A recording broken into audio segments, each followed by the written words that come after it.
Gilid-gilid ka sa kanan, maghanap ka ng bakante dyan. Ayan, Código Penal. Ayan, dikit-dikit ka. Breakan mo konti.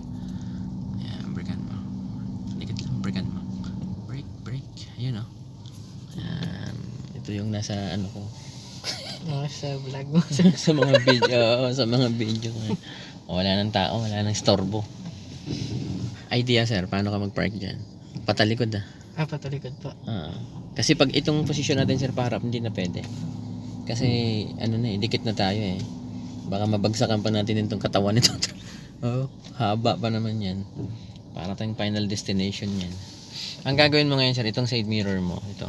Itatapat ka dun sir. Yan, sa gilid. Saan po ba? Dito sa una lang? Sa una. Pinakagilid yung bumper dito sa unahan. Yan. Stop. Okay. Tapos full turn. Full turn? Full turn kaliwa. Tapos yung makikita mo nga dito sa kanan bago ka umatras, yung gulong nung unang truck. Pag nakita ko na yung Basta mawala yung likod niya. Sige pa, yung mawala yung likod niya. Okay. Kasi ang sir, konti pa, forward ba? Stop. Kasi pag kotse siya sir, ang makikita mo gulong sa likod at gulong sa harap. Pag kotse yan, truck kasi yan, mahaba ang truck yan.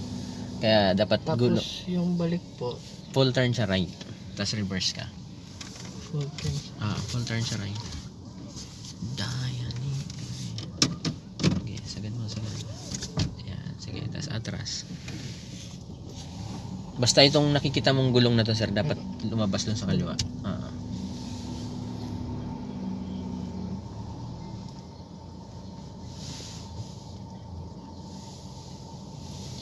Sige lang, unti-unti mo lang.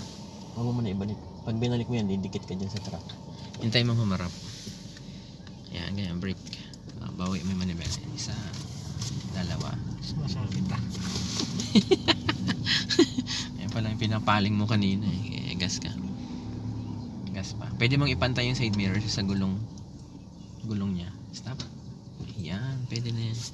Kasi kung halimbawa sir, sasakyan yan, kotse, halimbawa sedan, dapat yung side mirror nung nakapark at saka side mirror mo, pantay mo lang.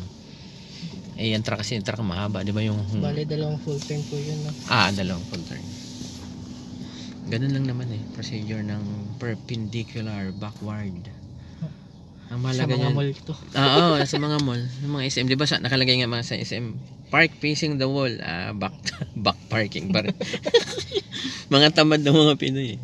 Tsaka madaling lumabas kasi, pag ganito. Mabalis lang natin nagawa, pang reels lang to eh.